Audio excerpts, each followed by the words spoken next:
allies are actually signing contracts, which is what we need to ensure that production actually increases. We need to avoid creating new barriers between NATO allies. We need to strengthen the transatlantic industrial base to ensure that we can both replenish our own stocks, to ensure our own deterrence and defense, but also to continue to support Ukraine. Then another topic which was also related to the war in Ukraine is the protection of critical infrastructure. We have seen the vulnerability of infrastructure, especially undersea infrastructure. We have established a joint task force with the European Union, NATO, and the European Union on resilience, including infrastructure. NATO has established a cell at NATO to coordinate efforts of different countries, different allies, and the public and the private sector to step up what we do to protect the critical infrastructure. And I expect also new announcements and decisions at the upcoming NATO summit. So then I'm ready for your questions. Right. Secretary General, could I just ask on ammunition, which you mentioned there? Are both the European Union and NATO allies doing everything possible to get enough ammunition to Ukraine in the time frame that Ukraine needs it? Are you confident about the EU three-track approach? Is there anything more you will be encouraging them to do today? It is extremely important that we increase the production of ammunition. This is something we have been focused on for some time now. Since last fall, we had the first meetings at NATO. I also met with Minister Kuleba and High Representative Borrell and me. We met some months ago and agreed also to coordinate our efforts between Ukraine, EU, and NATO even more closely, because. It is always, of course, important to discuss new platforms, planes, battle tanks, air defense systems. But as important, or perhaps even more important, is it to ensure that all the systems which are already in Ukraine work and function as they should. And to do so, they need ammunition, they need fuel, spare parts, maintenance, and repair capacity. So the sustainment, which also then include ammunition, is absolutely critical. This is now a war of attrition, and a war of attrition becomes a battle of logistics, and then production, ramp-up production is absolutely key. So, of course, we are always focusing on what more can we do to ensure that we engage even more with industry, that we mobilize even more contracts. I have decided to invite representatives from the defense industry from both sides of the Atlantic to our defense ministerial meeting next month, to an event where we will engage directly with all the ministers and the defense industry.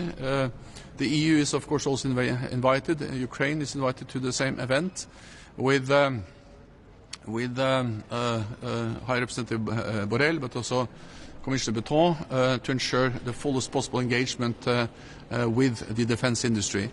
In NATO, of course, we have tried and tested structures for production and for also joint procurement. We have done joint procurement, meaning allies buying ammunition and weapons together for many, many years. We have big ongoing projects. Some of them are organized by NATO allies as groups. Many of them are organized through the NATO Support and Procurement Agency, the NSBA, and there are ongoing projects now. And I think, of course, it's important to use all the tools available, including the well-established NATO structures, to coordinate and to ensure joint procurement and to sign the contract. So the industry is willing to invest and ramp up production. And on the fighter jets, Mr. Stoltenberg, made fighter jets, and secondly, do you have any idea of a timetable? When will the pilots be trained, and when will the first fighter jets be delivered to Ukraine? I think it's a good idea, and I welcome the decision by several NATO allies, including Germany, to start training of pilots, because that gives us the opportunity, the possibility to make decisions on also delivery later on. I will leave it to individual allies to make announcement exactly about when they start training. But of course also with the announcement by President Biden this weekend, the US being of course the main provider of, for instance, F-16s, and also announcing clearly that they will start training. This is an important step that partly will enable us to then deliver fighter jets at some stage, but also is sending a very clear signal that we are there for the long term, and that Russia cannot wait us out. And President Putin started this war. He can end this war, and we have to remember what this is. This is a war of aggression. Ukraine has the right of self-defense. They are defending themselves, and the right of self-defense is enshrined in the UN Charter. We help Ukraine to uphold that right. That's our right, to help them protect UN law, international law, against the war of aggression. That doesn't make NATO and NATO allies party to the conflict, but we are supporting Ukraine to defend themselves against a war of aggression, a brutal invasion by President Putin. So you said that Germany is training pilots? Is that true? No, I was said that Germany are among the countries that have said that they are ready to look into the issue of training. If I'm misinformed, then I regret that. General Secretary. We have the lady over here. Viktor Orban said in an interview with Bloomberg that looking at the figures, looking at the surroundings, looking at the fact that NATO is not ready to send troops, it is obvious that there is no victory for poor Ukrainians on the battlefield. How would you comment on that? Well, what we have demonstrated now is the willingness of NATO allies to really provide support to Ukraine. And we have seen that this support has been really decisive.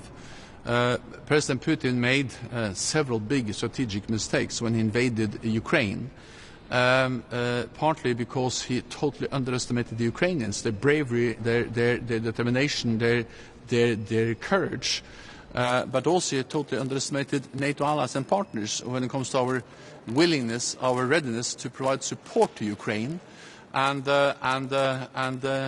this has enabled the Ukrainians to push back and to retake territory. We saw it in the north around Kiev, where they actually liberated a lot of territory. Then we saw it in the east and around Kharkiv, and then we saw it in the south, again, Kherson. So the Ukrainians have already demonstrated the capability they have to liberate land, to push back the Russians, and the importance of the support they get from NATO allies. Then, of course, they need to do more, and that's exactly why we are stepping up our support. I just mentioned the battle tanks, the long-range cruise missiles, and now also training of pilots. And let me come back to exactly which nations which are training pilots. But anyway, several allies have announced that they are training pilots. So I'm absolutely confident that Ukraine has the capacity, the will, the courage, but also NATO allies have the commitment, the resolve to support them, so they can liberate and ensure that President Putin does not win this war. Thank you very much, colleagues. That's all we have time Thank for.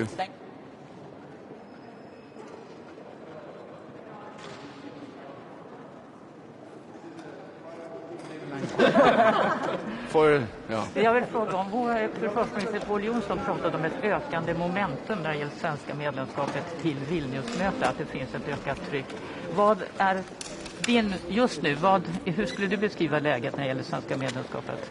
Altså, jeg er helt trygg på at Sverige kommer til å bli medlem av NATO. Jeg kommer til å jobbe hardt for at det skal skje så raskt som mulig. Jeg kan jo selvsagt ikke love noe på vegne av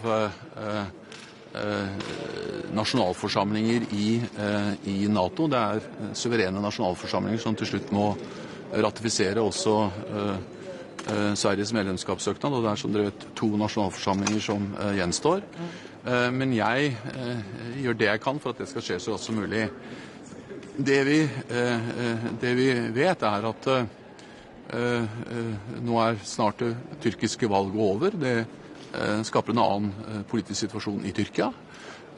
Vi vet at Sverige kommer til å innføre nye lover fra 1. juni. De kommer til å tre i kraft, som det heter, antiterrorlover, som er viktige. Og vi vet selvfølgelig at også Vilnius-toppmøtet er en anledning for lederne til å møtes, slik vi møttes i Madrid.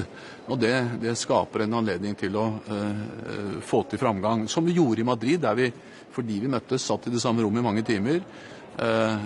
Magdalena Andersson, daværende statsminister, og Sauli Niinistö, og Erdogan og jeg og andre. Så de tre tingene, valget over, nye lover på plass i Sverige, og det faktum at de møtes i Vilnius, det gir en mulighet. Det er ikke noe garanti, men det gir en mulighet. Så vil jeg også føye til at det som er sikkert, er at Sverige allerede er i en helt annen posisjon enn før de søkte. Vi må huske på at det at alle NATO-land inviterte Sverige til å bli medlem, det plasserte Sverige i en mye tryggere posisjon. Det er ikke slik at det ikke har skjedd noe siden vi startet denne prosessen. Sverige søkte i mai i fjor, allerede i juni fikk de statusen som invitert, og dermed deltar Sverige i møtene våre. De integreres i vårt politiske... Men just det her at en økende momentum, just den... Ja, men jeg har beskrevet de tre poengene som jeg mener er viktige. Det ene er at valget er over, det andre er at Sverige trer nye lover i kraft, og det tredje er at vi møtes. Og det håper jeg kan bidra til at vi kan få en løsning. Igjen, jeg skal jobbe hardt for det, men jeg kan selvfølgelig ikke love noe. Viktor Nå må vi ta de andre. Ja. Må jeg spørge ganske kort. Den danske statsminister Mette Frederiksen bliver nævnt som en mulig afløser for dig som NATO's generalsekretær. Hvad tænker du om Mette Frederiksen og hendes Jeg kommer ikke til å delta i den debatten overhodet. Jeg fokuserer på mitt ansvar som generalsekretær i NATO. Det er en krig i Europa, vi har toppmøte, og det er det jeg fokuserer på. Viktor Orbán har uttalat sig idag om Sveriges inträde i NATO. Han säger att man inte kan säga ja till Sverige än för att det är diplomatiskt bråk mellan Ungern och Sverige. Vad säger du om det? Altså, jeg anbefaler at Sverige ratifiseres av alle NATOs medlemsland. Det har jeg gjort hele tiden. Takk. No,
Sweden. Thank you.